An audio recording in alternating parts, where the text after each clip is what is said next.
Hello everyone, आपका दूसरे lecture में स्वागत है स्टैटिस्टिक्स के, जो कि बीसीए थर्ड सेम की स्टैटिस्टिक्स है। ठीक है, तो आज मैं आपको दूसरे लेक्चर में पढ़ाने वाला हूँ पूरे नोट्स के साथ। ठीक है, पहले मैंने नोट्स के साथ नहीं था, तो अब मैंने नोट्स थोड़े से प्रिपेयर करे हैं और नोट्स के साथ आपको अब मैं पढ़ाऊँगा। मैंने कहा था कि मैं यूनिट वाइज पढ़ाऊँगा और ये CCSU का है सारा पैटर्न। ठीक है, जो भी नया सिलेबस है उसके हिसाब से मैं यूनिट वाइज पूरी स्टैटिस्टिक्स बीसीए थर्ड सेम की आप सबको पढ़ाऊँगा और अब मैं नोट्स के साथ पढ़ाऊँगा। ठीक है, तो मैं यूनिट 1 से स्टार्ट कर रहा हूँ। इससे पहले इंट्रोडक्शन का एक लेक्चर कंप्लीट हो चुका है। जिसने वो नहीं देखा प्लीज़ पहले उसे जाके देखें, उससे आपको थोड़ा सा पता लगेगा कि स्टैटिस्टिक्स होता क्या है। ठीक है, तो यूनिट 1 में पहला हमारा जो है definition and scope of statistics. तो हम बात करने वाले पहले करेंगे हम स्कोप की बात। डेफिनेशन तो मैंने पहले वाले में आपको बता दी थी क्या होता है, कोपाई वोपाई जो भी मैंने बताए थे आपको, वो आप पहला लेक्चर जाके देखिए, उसमें आपको सब समझ आ जाएगा। और हम दूसरे से स्टार्टिंग करने वाले हैं, तो हम बात करते हैं स्कोप ऑफ स्टैटिस्टिक्स। स्कोप क्या होते हैं स्टैटिस्टिक्स के? तो तीन टाइप के स्कोप होते हैं, जिसमें हमारा पहला आता है nature of statistics, subject matter of statistics और लिमिटेशन। लिमिटेशन भी मैंने पहले वाले में कवर करा दिया है। नेचर ऑफ स्टैटिस्टिक्स भी मैंने पहले वाले में कवर करा दिया है, जिसमें मैंने बताया था कि स्टैटिस्टिक्स को हम साइंस और आर्ट्स क्यों कहते हैं। ठीक है, ये मैंने दोनों चीज़ कवर करा दी हैं। बीच वाला है सब्जेक्ट मैटर ऑफ स्टैटिस्टिक्स, तो इसमें दो चीज़ आती हैं, descriptive of statistical method, applied और इंटरेंशियल स्टैटिस्टिक्स। इसका मतलब इंटरेंशियल का मतलब होता है अनुमान लगाना। ठीक है, अनुमान। तो अब मैं बताता हूँ इनके बारे में ब्रीफली, जैसे मैंने पहले बताया था कि मैं आगे चल के बताऊँगा।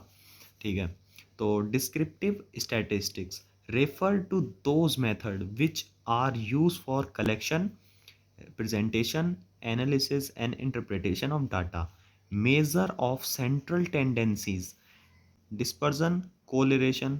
और इसका मतलब होता है ये एक मेथड है जिसको हम यूज़ करते हैं कलेक्शन करने में, प्रेजेंटेशन करने में, एनालिसिस और इंटरप्रिटेशन, जो मैंने पहले बताया था आपको। और इससे हम मेज़र करते हैं अपना डिस्पर्जन को कोरिलेशन को और तुम्हारा सेंट्रल टेंडेंसी को। इनके बारे में हम अभी आगे बात करेंगे। आपको ये समझ आना चाहिए कि डिस्क्रिप्टिव स्टैटिक्स वो होती है, ये एक मेथड होता है किसका, कलेक्शन, प्रेजेंटिंग, एनालिसिस और इंटरप्रेटिंग करने का डाटा को। ठीक है, मेथड होता है, बस इतना याद रखना। और अप्लाइड स्टैटिस्टिक्स क्या होता है? डिस्क्रिप्टिव स्टैटिक्स से जो ये मेथड था कलेक्शन और इसका, इससे जो भी आंकड़े निकले हैं उन्हें रियल लाइफ में अप्लाई करना। ठीक है, deal with the application of statistical method to specify problem. It also include decision making, problem solving, planning, processing, etc। इसकी मदद से जो भी हमारे आंकड़े निकले हैं इनसे हम डिसीजन मेकिंग कर सकते हैं, प्रॉब्लम सॉल्विंग में मदद ले सकते हैं और प्लानिंग में अब मदद ले सकते हैं। ठीक है, इसके भी टू टाइप्स होते हैं, डिस्क्रिप्टिव अप्लाइड स्टैटिक्स और साइंटिफिक अप्लाइड स्टैटिक्स। ठीक है, डिस्क्रिप्टिव अप्लाइड स्टैटिक्स में क्या होता है, पास्ट और प्रेजेंट के डाटा से जो अनुमान लगा सकते हैं। ठीक है, पास्ट का हो या प्रेजेंट का हो, उस डाटा से जो अनुमान लगा सकते हैं। ठीक है, और साइंटिफिक अप्लाइड स्टैटिक्स वो होता है डाटा को कलेक्ट करना और फिर कंक्लूज़न निकाल सकते हैं कि डाटा को कलेक्ट करा और उसके हिसाब से कंक्लूज़न निकाल सकते हैं। ठीक है, इसमें ही हमारी तीसरी चीज़ आती है रॉ डाटा। ठीक है, रॉ डाटा क्या होता है, when someone information is gathering randomly and presented. कोई भी हमारा डाटा इंफॉर्मेशन जब गैदर होता है, मतलब एक साथ इकट्ठा होता है अचानक से और प्रेजेंट होता है हमारे सामने, ठीक है, उसे हम रॉ डाटा कहते हैं। मतलब कच्चा माल कह सकते हो। जैसे कोई हमें चेयर बनानी है तो चेयर के लिए पहले क्या आती है, लकड़ी आती है ना, तो लकड़ी को हम रॉ डाटा कह सकते हैं। उसके बाद जब वो लकड़ी को काटेंगे, मतलब जैसे जो मैंने पहले बताया था कलेक्शन, प्रेजेंटेशन और एनालिसिस, इंटरप्रिटेशन, मतलब उसके बाद बहुत सारे काम करेंगे तो उसके बाद वो चेयर बनेगी ना, तो इसको ही हम रॉ डाटा कहते हैं, जैसे मैंने अभी एग्जांपल बताया है आपको। ठीक है, तो आप इसको समझ गए होंगे। जैसे crude form, unorganise, unordered. Third point है no condition of first collection. Fourth है प्राइमरी डाटा में बी रॉ डाटा। मतलब पहला जो डाटा होता है, जैसे मैंने अभी प्राइमरी और सेकेंडरी भी आपको फर्स्ट लेक्चर में बता दिया था कि प्राइमरी और सेकेंडरी क्या होता है, तो प्राइमरी डाटा को भी हम रॉ डाटा कह सकते हैं। बट पांचवा point, but raw data may not primary data. देखो प्राइमरी डाटा को तो हम रॉ डाटा कह सकते हैं, पर रॉ डाटा को हम प्राइमरी डाटा नहीं कह सकते। इन ये डिफरेंस है, ठीक है, इनमें याद करना है, ये थोड़ा कन्फ्यूज़न वाली चीज़ हो सकती है आप लोगों के लिए। जैसे ए फैक्ट्री बाय क्रूड आयरन, किसी फैक्ट्री ने कोई आयरन खरीदा, उसे हम रॉ डाटा कह सकते हैं, पर रॉ डाटा को हम प्राइमरी डाटा नहीं कह सकते, ठीक है। अब आगे देखते हैं वेरिएबल्स। वेरिएबल्स क्या होता है? एक ऐसा करेक्टरिस्टिक्स जो चेंज होता है, जैसे कोई भी करेक्टरिस्टिक वो चेंज होता है, उसे हम वेरिएबल कहते हैं, ठीक है।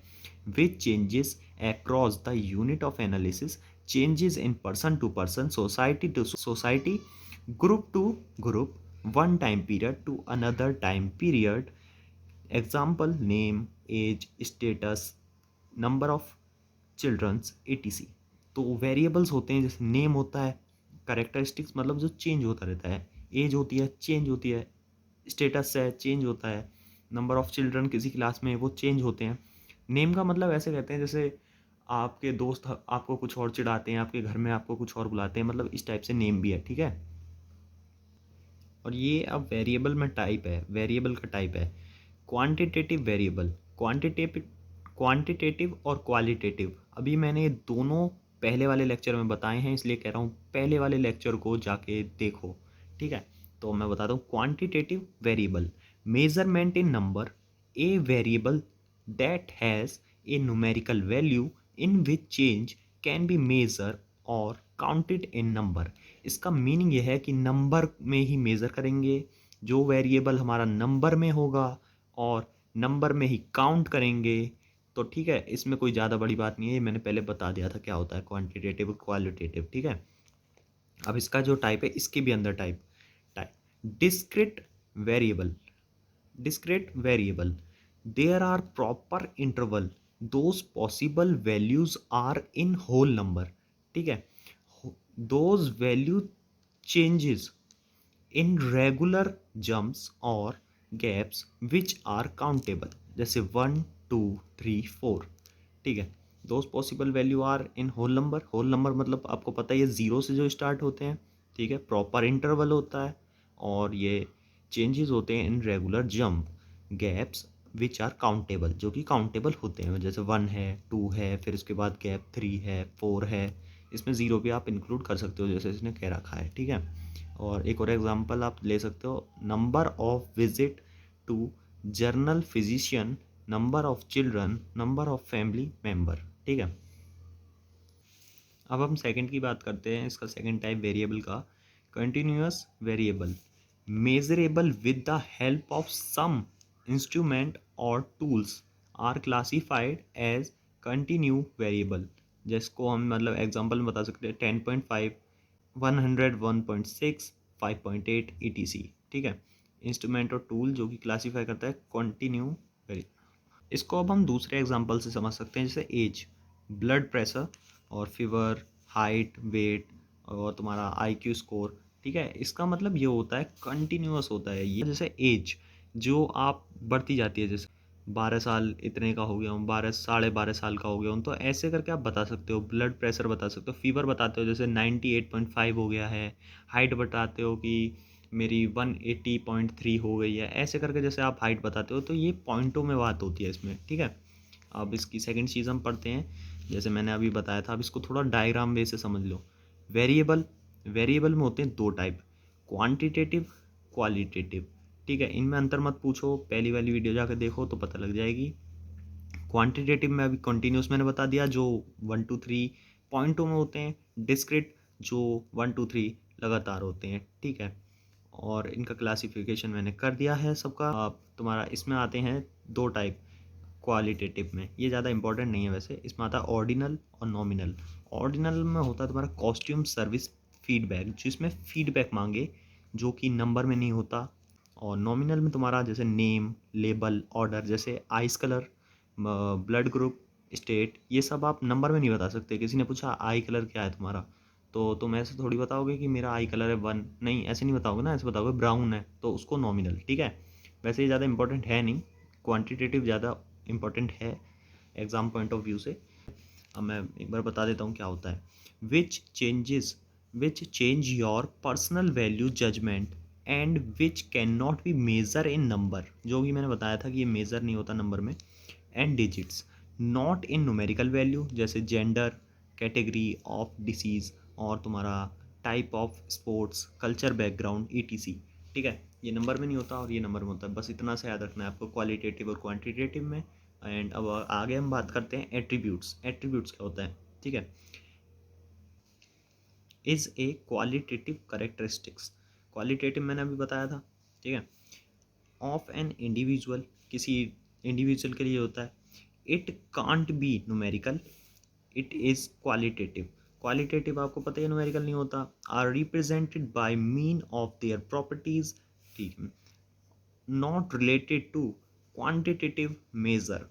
क्वांटिटेटिव मेजर से कोई रिलेशन नहीं होता इसका। Characteristics given to a person, place, some other things like जैसे जेंडर, स्किन कलर, लैंग्वेज। ठीक है, एट्रीब्यूट्स का मतलब होता है जेंडर, स्किन कलर, लैंग्वेज, मतलब कोई नंबर से कुछ इसका वो नहीं होता। इसका मतलब होता है कि प्रॉपर्टीज़ बताता है किसी की प्रॉपर्टीज, जैसे कोई इंसान है तो उसकी ये जेंडर बताता है, कलर स्किन बताता है, लैंग्वेज बताता है। अब हम बात करते हैं अपने अगले पॉइंट की, जिसका नाम है फ्रीक्वेंसी डिस्ट्रीब्यूशन। कोई फ्रीक्वेंसी रॉ डाटा, फ्रीक्वेंसी को मतलब रॉ डाटा कह सकते हो, ठीक है, को ऑर्डर में अरेंज करना, टेबुलर फॉर्म में, मतलब किसी भी रॉ डाटा को अरेंज करना, ऑर्डर करना किसी टेबल के फॉर्म में। ठीक है, क्लासीफाई और मेंटेन करना, मतलब मेंटेन से लगाना, 1 2 3, मतलब पूरा हिसाब से लगाना, ऐसा नहीं कि उल्टा सीधा लगा दिया। ठीक है, तो इसका मतलब ये होता है फ्रीक्वेंसी डिस्ट्रीब्यूशन का। A table showing the different value of an variable and their respective frequency side by side is called distribution frequency। आपको क्वेश्चन में ये चीज़ तो मिल जाएगी, रॉ डाटा तो आपको मिल जाएगा, पर आप जब क्वेश्चन सॉल्व करोगे तो आप एक्स में तो डाटा को अरेंज कर लोगे, पर जो फ्रीक्वेंसी होगी वो आप निकालोगे। जैसे वेरिएबल तो आपने इसमें रख दिए और इसको ही हम फ्रीक्वेंसी कह देंगे फॉर मीनिंगफुल डाटा, जिससे हम कोई मीनिंगफुल डाटा बना सकें, मीनिंगलेस डाटा ना बने। ठीक है, तो इसलिए फ्रीक्वेंसी डिस्ट्रीब्यूशन होता है जिससे हम अरेंज कर पाएँ एक रॉ डाटा को इस बढ़िया फॉर्म में, जो किसी को भी देखे, कोई भी उस डाटा को देखे तो उसको समझ आए कि इस डाटा में है क्या, किस चीज़ का डाटा है। ठीक है, अब इसको समझ लो क्लासिफिकेशन ऑफ डाटा। ठीक है, इंडिविजुअल सीरीज़ जिसे हम सिंपल एरे कहते हैं, फ्रीक्वेंसी सीरीज़ जिसको हम टैली कह सकते हैं। ठीक है, टैली आप सबको पता है, जैसे हम नंबर ऐसे करते हैं 1 2 3 4 5 और काट दिया और 6, ये टैली आपको पता ही है। ठीक है, इंडिविजुअल सीरीज़ क्या होता है हमारा एग्जांपल, जैसे 1 2 3 4 5 6। ठीक है, असेंडिंग और डिसेंडिंग, असेंडिंग में क्लासीफाई करना डाटा को या डिसेंडिंग में करना। ठीक है, आपको सबको पता है असेंडिंग डिसेंडिंग क्या होता है, ये समझाने की जरूरत नहीं है। सेकंड आता है हमारा फ्रीक्वेंसी सीरीज़, जो कि मैंने अभी बता दिया टैली। अब इसमें क्या होता है, इसमें दो टाइप होते हैं, डिस्क्रीट और कंटिन्यूस। कंटिन्यूस और डिस्क्रीट मैंने अभी थोड़ी देर पहले बताया था, बट इसमें थोड़ा सा अलग है कि इसमें विद एक्स नो इंटरवल, कोई इंटरवल नहीं होगा। ठीक है, और इसका क्या होता है कंटिन्यूस का, इसमें ऐसा होता है 0 to 5, 5 to 10। ये आपने 10th और 9th में भी पढ़े होंगे, बहुत आसान थे कि इंटरवल आता है तो ये कंटिन्यूस वाला है, और एक्स में इसमें कोई इंटरवल नहीं आता, 1 2 3 4 5 चलते रहते हैं, तो डिस्क्रीट सीरीज़ है। ठीक है, इसमें इंटरवल आता है, और इसी को हम कहते हैं frequency distribution, continuous frequency distribution, grouped frequency distribution. इस यूनिट में दो चीज़ और आती हैं, जैसे पॉपुलेशन और सैंपल। पॉपुलेशन का मतलब होता है the entire set of individual और ऑब्जेक्ट ऑफ इंटरेस्ट, मतलब इसका मैं थोड़ा डायग्राम से बताता हूँ कि पॉपुलेशन मतलब ये सारे लोग, जैसे समझ सकते हो आप, the entire group you want to study is called population.